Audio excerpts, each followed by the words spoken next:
유월절 신앙을 회복하라 라는 제목으로 말씀 은혜를 함께 나누겠습니다. 유월절 많이 들어보셨죠? 유대인의 최대 절기죠. 절기 가운데의 최대 절기.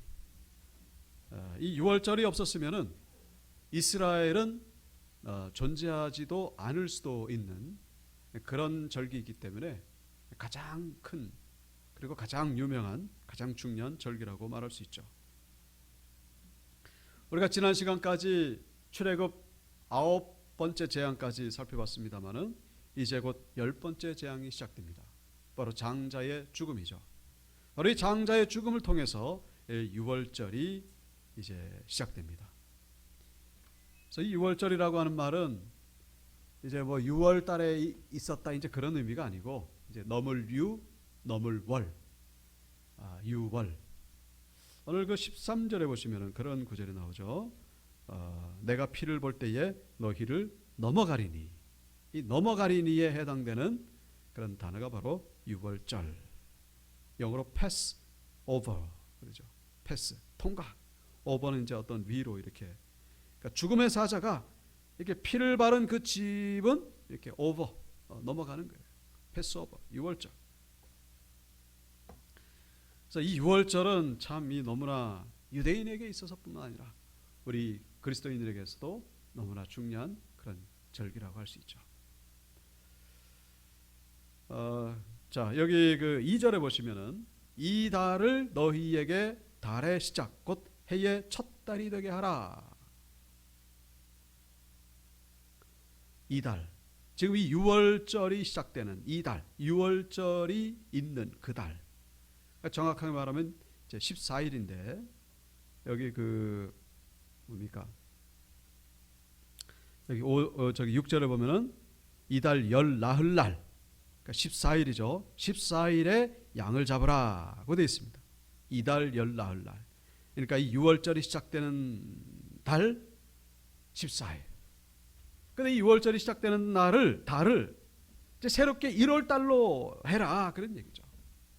지금까지 뭐 무슨 달력을 지켜왔는지 모르겠지만은 이 6월절이 있는 달을 새롭게 한 해의 시작으로 해라. 1월 달로 해라. 그렇게 말씀하는 것을 보게 됩니다. 자, 그래서 이 유대인들에게는요 달력이 세 가지가 있습니다.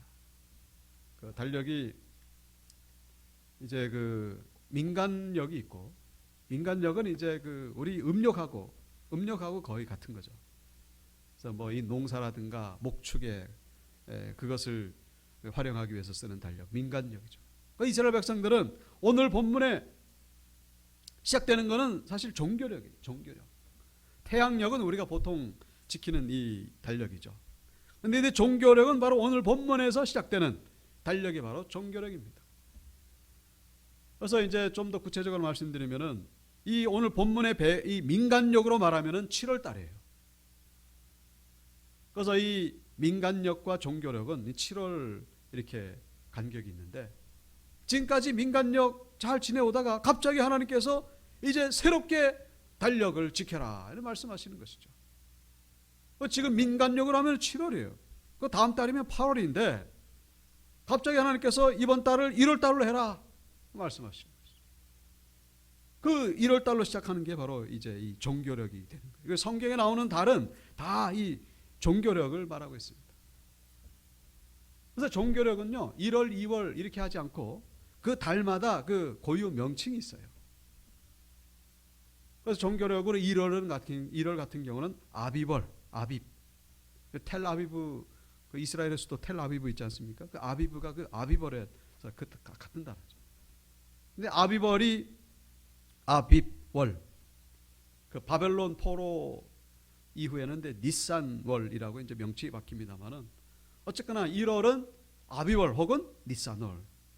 그리고 예를 들면 다 말씀드리긴 어렵고 12월 같은 경우는 아달월 이제 그렇게 명칭을 얘기를 합니다. 그래서 여기 출애굽기 그 다음 장 보시면은 14절에 아비벌 이날에 너희가 나왔으니. 에스더서 3장 7절. 에스더는 바벨론 포로 이후죠. 그래서 아하수에로 왕 제12년 첫째 달 곧 니산월, 그러니까 바벨론 포로 이후에는 이 아비벌이 명칭이 니산월로 바뀝니다. 무리가 하만 앞에서 날과 달에 대하여 부르고 제비를 뽑아 12째 달 곧 아달월을 얻은지라. 그러니까 성경에 보면 무슨 월 나오는데 그게 결국은 이게 종교력이고, 그리고 아비벌 같은 경우는 니산월은 1월이고, 그리고 아달월은 12월이고. 이제 요거를 우리가 이해를 하시면서 읽으면은 성경이 참 재밌죠. 이것도 모르고 뭐 읽으면은 조금 어렵죠. 태양력으로 말할 것 같으면은 이제 이 6월절이 있는 달이 한 3, 4월쯤 됩니다. 올해 3, 4월에 그 하나님의 교회 같은 경우 거기는 아주 6월절을 철저히 지키죠.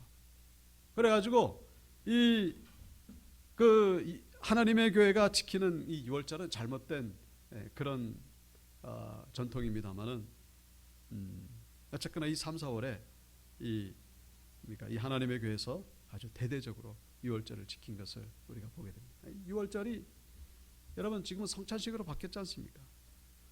주님께서 모든 율법을 완성시켰는데 다시 구약의 율법으로 돌아가려고 하는 이런 모습은 아주 잘못된 모습이라고 말할 수 있죠. 자, 하나님께서 왜 새로운 달력을 주셨을까? 그냥 6월절 지키라고 하면 되는데 굳이 이 7월 잘 지키고 있는데 그거를 아주 그냥 새로운 한 해로 시작해라, 이렇게 말씀하신 이유가 무엇일까? 그 의미는 바로 신분이 바뀌었기 때문이다 라는 것이죠. 애굽의 노예로 살던 때와 이제 출애굽한 이후에 하나님의 거룩한 백성으로 살아가는 이 상황은요, 완전히 극과 극이라고 말할 수 있습니다. 노예와 자유인의 삶은 결코 같을 수가 없다라는 것이죠. 하나님의 거룩한 백성으로 살면서 이전에 살던 그 습관대로 살아가서는 안 된다는 것을 말씀하고 있는 것이죠. 거룩한 백성이 되었으니까 그 거룩한 백성에 맞는 그런 시간표를 따라서 살아가야 될 것을 하나님께서 말씀하고 계시는 것입니다. 우리 아들이 지금 군에 가 있습니다만은 군대에서 하루 일과가 아주 그냥 바쁘죠. 그래서 하루하루 힘들긴 합니다만 시간은 아주 잘 간다 그래요.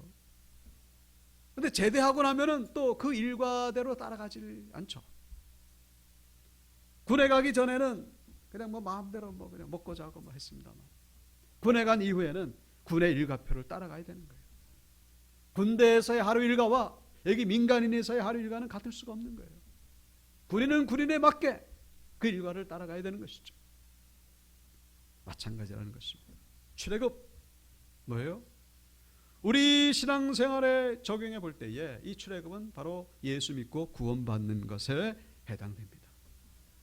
예수 믿고 나면은 그 생활이 달라져야 된다. 하나님의 시간표에 맞추는 삶을 살아가야 됨을 본문은 우리에게 말씀 주고 있습니다. 우리가 그 역사를 BC와 AD로 나누잖아요. 그 BC와 AD의 기준이 뭡니까? 그 예수 그리스도이십니다. 다 아시죠? BC 뭐예요? Before Christ. 예수 그리스도 탄생 이전. AD 뭐예요? 이건 라틴어인데 아노 도미니. 영어로 하면 In the year of the Lord. 주님의 해. 주님이 탄생 이후의 모든 시간들. 주님이 탄생 이전의 시간과 주님이 탄생 이후의 시간이 완전히 갈라지듯이 우리의 신앙도 마찬가지라는 것입니다. 예수 믿기 이전 BC가 있죠. 모태신앙은 좀 다르겠습니다만 여러분 가운데 예수 믿기 전에 삶이 있지 않습니까? 그 BC예요. 근데 예수 믿고 난 이후에는 뭐예요? AD가 되는 거예요. BC와 AD를 우리 개인적으로도 적용해 볼 수 있는, 이것도 하나님의 섭리 가운데 하나라고 할 수 있겠죠. 어떻게 역사를 BC와 AD로 나누게 되었을까? 예수 그리스도의 탄생이 얼마나 중요한지를 알 수가 있죠. 우리의 삶 가운데에도 종교력이 있다라는 것을 우리가 기억해야 된다는 것입니다.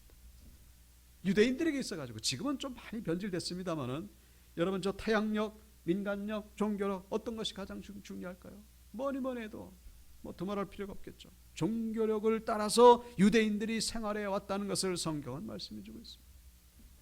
하나님은 똑같이 우리에게 요구하고 계신다는 사실을 우리가 기억해야 된다는 것이죠.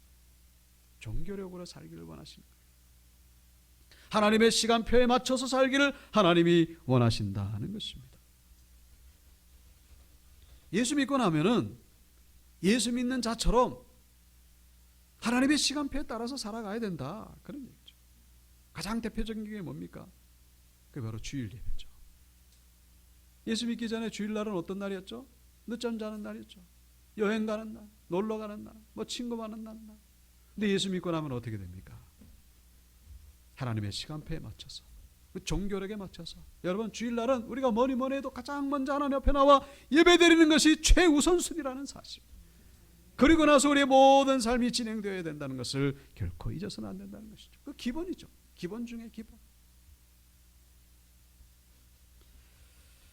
우리 하나님의 시간표의 궁극적인 목적지는 바로 하나님의 나라입니다. 천국이죠. 평소에 하나님의 시간표를 잘 지키는 사람은 넉넉하고 여유 있게 천국에 들어갈 수가 있는 거예요.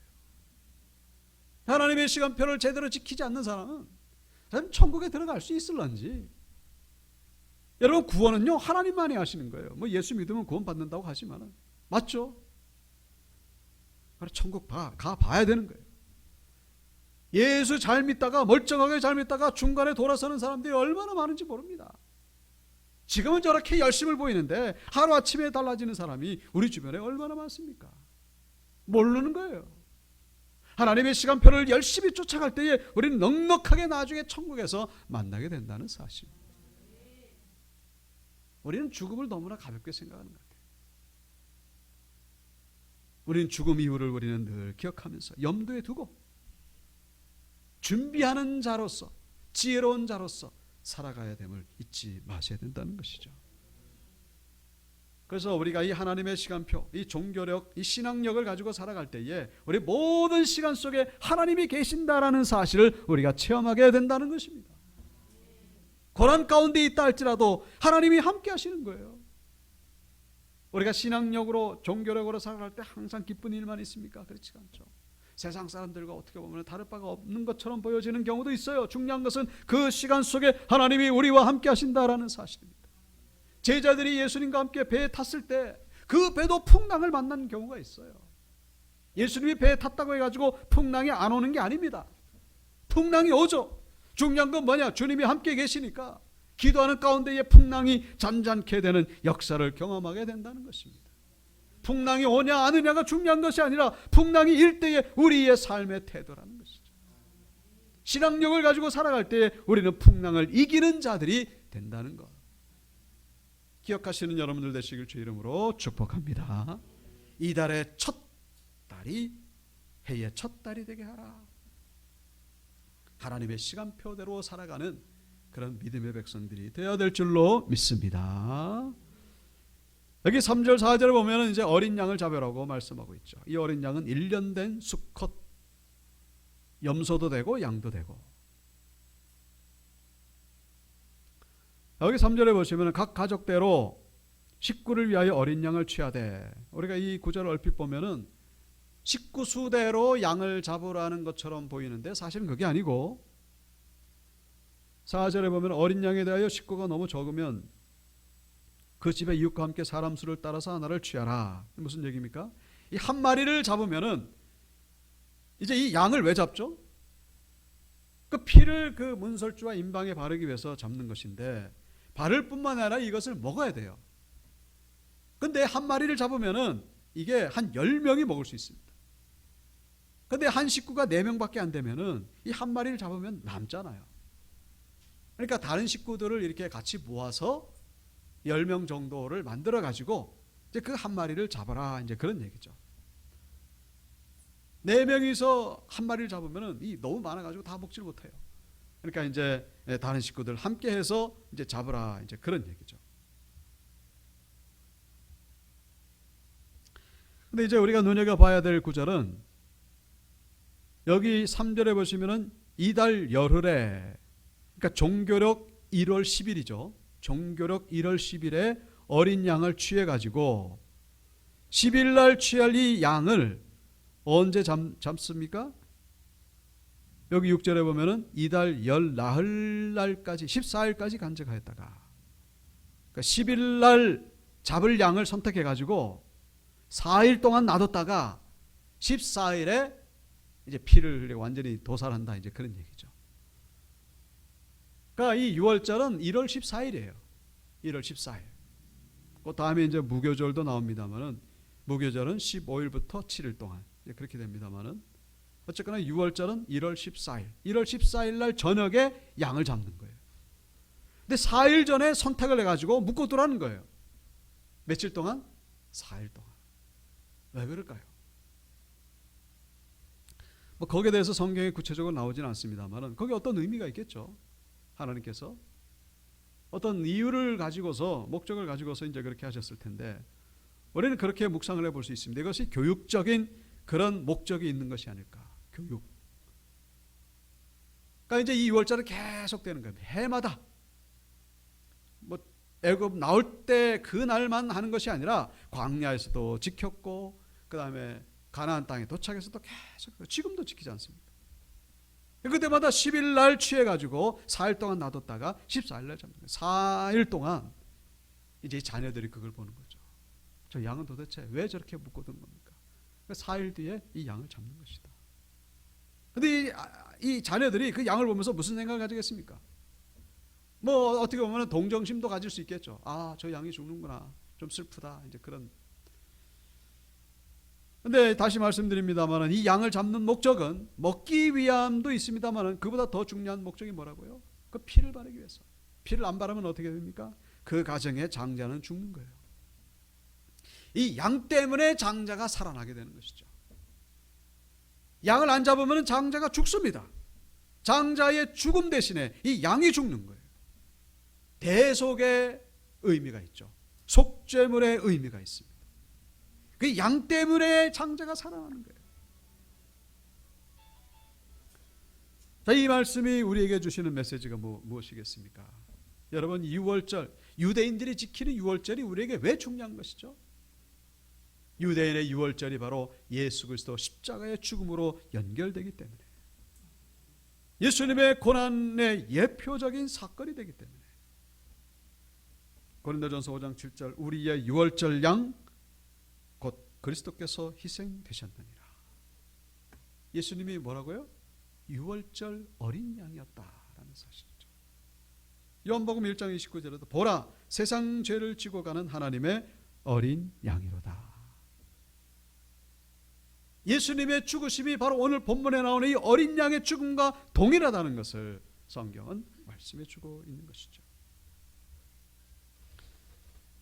그래서 우리가 예수 믿는 그 순간 영적으로 어떤 일이 벌어집니까? 예수님의 보혈이 우리의 심령 가운데에 칠해지는 그런 역사가 일어나게 되는 것이죠. 이 오늘 본문의 이 어린 양, 1년 된 어린 양을 잡아가지고 그 피를 문설주와 임방의 바름으로 인해 가지고, 그래서 죽음의 사자가 넘어가듯이 우리가 예수 그리스도를 믿는 순간에 예수의 보혈의 심령과 우리 삶 가운데 발라짐으로 인해서 그 죽음의 사자가 넘어가게 되는 그런 은혜를 경험하게 된다는 것을 성경은 말씀해 주고 있는 것이죠. 그래서 이 어린 양의 보혈을 우리가 발라야 된다는 것입니다. 피를 바르는 목적은 다시 말씀드리지만 이 죄 때문에 이 죽는 거예요. 죄의 삭은 사망이라고 말씀하지 않습니까?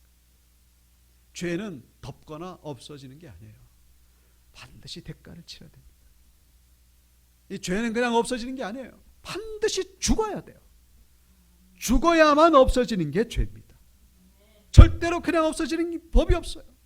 반드시 죽어야 돼요. 죄 지은 사람이 죽어야 되는데 하나님의 자녀를 하나님이 사랑하시니까 너 대신에 죽게 하겠다. 그래서 먼저 죽게 하신 것이 바로 이 짐승들입니다. 양을 죽게 하시고, 그래 너 죽는 거 봐줄게, 너 죽은 걸로 해줄게. 그러면서 양을 죽게 하시고, 염소를 죽게 하시고, 소를 죽게 하시고, 비둘기를 죽게 하시고. 그런데 이제 이 구약의 제사가, 그래서 이 출애굽기 뒤에 가보면 나오지 않습니까? 이 출애굽기 이 6월절 전에는요, 이런 뭐 제사가 있는지도 몰라요. 하나님 앞에 뭐 이렇게 제단을 쌓았다 그렇게 나옵니다만, 구체적으로 뭐 양을 잡고 염소를 잡고 6월절 뭐 이런 건 뭐 상상도 못할 일이죠. 하나님이 백성들을 살려주시기 위해서, 근데 구약의 제사가 신약에 와가지고 어떻게 됩니까? 우리 지금 제사 안 드리잖아요.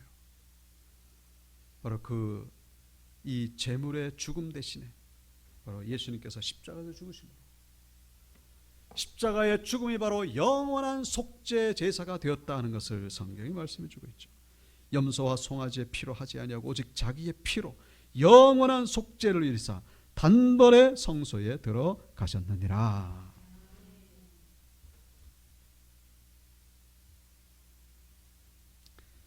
이 보혈의 능력을 믿는 자들이 바로 우리 그리스도인들이죠. 예수님의 보혈의 능력이 있는 줄 믿으시기를 축복합니다. 오늘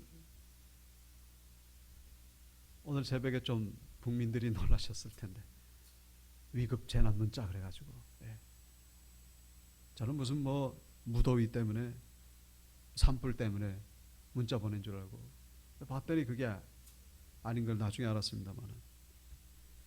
그래서 이제 저 아내가 조금 이렇게 TV 보라고 막 이렇게 얘기를 하는데 알았다고 그러면서 이제 전쟁이야 나겠습니까? 이제 그런 생각을 했죠. 그런데 이 변수는 너무나 많아요. 저 우크라이나가 저렇게 전쟁 날 거라고 생각했겠습니까? 저 김정은이가 무슨 생각을 하는지 우리가 어떻게 알겠습니까? 전쟁 나는 거는 쉬운 건 아니겠습니다만은 변수가 너무나 많기 때문에 여러분 이 나라와 민족을 위해서 기도해야 될 줄로 믿습니다. 주의 보혈로 이 나라를 덮어 주시옵소서. 주님의 보혈이 덮여질 때에 하나님께서 막아주신다라는 사실. 보혈의 능력이 있는 거예요.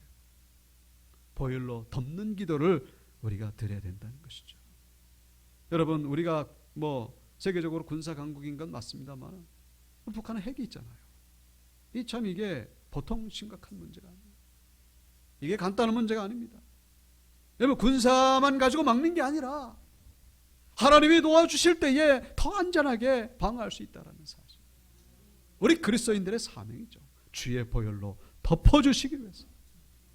그래서 우리가 금요기도에 나오는 것이고 예배 나오는 것이고 우리 그리스도인들의 사명이 얼마나 중요한지 우리 가정을 덮어주시고 우리 자녀를 덮어주시기를 위해 기도해야 된다는 것입니다. 여기 7절에 보면은 그 피를 어디에 바르라고요? 집 좌우 문설주와 인방에 바르라. 인방에 발라라. 문설주는 그 기둥이고 인방은 그 가로행대를 말하죠. 출입문에 발라라. 그런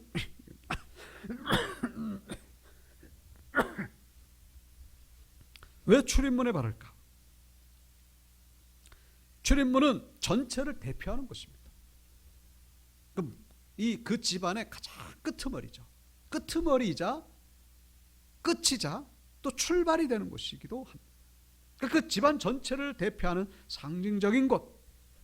그러니까 출입문에 발라라 이 얘기는 모든 곳에 발라라 그런 의미가 들어있는 거예요. 빼지 말고 구석구석 다 발라라는 다 바를 수는 없으니까 반드시 출입문에 바르면은 내가 모든 것을 다 바른 것으로 해줄게. 어떤 사람이 이 말씀 안 듣고 그냥 안방에만 바르면 어떻게 되겠습니까? 그럼 안방만 재앙이 넘어가나요? 그렇지 않아요. 냉장고에만 바르면 냉장고만 재앙이 넘어가나요? 그게 아니에요. 그 집안은 아무것도 안 바른 게 되는 겁니다. 다 발라야 되는 거예요. 다. 이 레위기 그 8장에 가보시면은 그 초대 제사장이 바로 아론이죠. 모세는 제사장이 아니에요. 모세는 아론의 동생이지만은 모세는 선지자고 아론은 제사장입니다. 그래서 이 초대 제사장을 위임시켜준 사람이 바로 동생 모세입니다. 그 모세가 이 아론을 이렇게 제사장으로 세울 때에 그 양의 피를 가지고 이 아론의 그 귓볼, 오른쪽 귓볼, 그리고 오른손 엄지 손가락, 그리고 오른발을 엄지 발가락에 그렇게 바르는 장면이 바로 이 레위기 8장 22절입니다. 모세가 잡고 그 피를 가져다가 아론의 오른쪽 귓뿌리와 그의 오른쪽 엄지손가락과 그의 오른쪽 엄지발가락에 바르고. 무슨 얘기예요? 왜 여기 바르고 여기 바르고 여기 바르는 겁니까? 이것도 마찬가지예요. 지금 어린 양을 잡아가지고 이 출애문에 바르는 것과 같은 의미입니다. 다 바르라 그런 얘기죠. 그 어린 양 잡아가지고 아론을 그걸 피로 목욕시킬 수는 없잖아요. 그래서 하나님이 말씀하신 곳, 왜 거긴지는 모르겠습니다만 우리가 생각할 때는 정수리나 뭐 가슴이나 뭐 이렇게 생각하기 쉬운데 하나님은 그렇게 말씀하시지 않고 여기와 여기와 여기, 어쨌거나 그렇게 하라는 건 전체 다를 바르라는 것을 의미한다는 것을 우리가 이해를 하셔야 됩니다. 여러분, 이 말씀이 우리에게 주는 메시지가 뭡니까? 여러분, 우리의 삶에 예수님의 보혈이 칠해지지 않은 부분이 없어야 된다는 것을 오늘 우리에게 말씀해 주고 있죠. 우리 모든 삶의 영역 가운데 예수님의 보혈이 발라져 있어야 된다는 거예요. 우리의 자녀들, 우리의 직장, 우리의 취미생활, 우리가 가는 시장터도, 거기에도 주님의 보혈이 칠해져 있어야 된다는 것입니다. 가는 곳마다 하나님께서 우리의 삶의 모든 것을 주관하시고, 그래서 하나님의 구원을 경험하시는 우리 온육교 성도님들 다 되시기를 주님의 이름으로 축복합니다.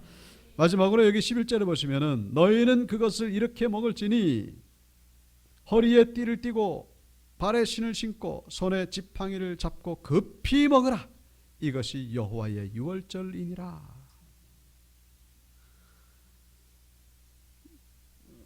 허리에 띠를 띠고 신발을 신고 그리고 지팡이를 잡고 이 음식 먹는데 지팡이를 잡고 먹으라 그런 얘기예요.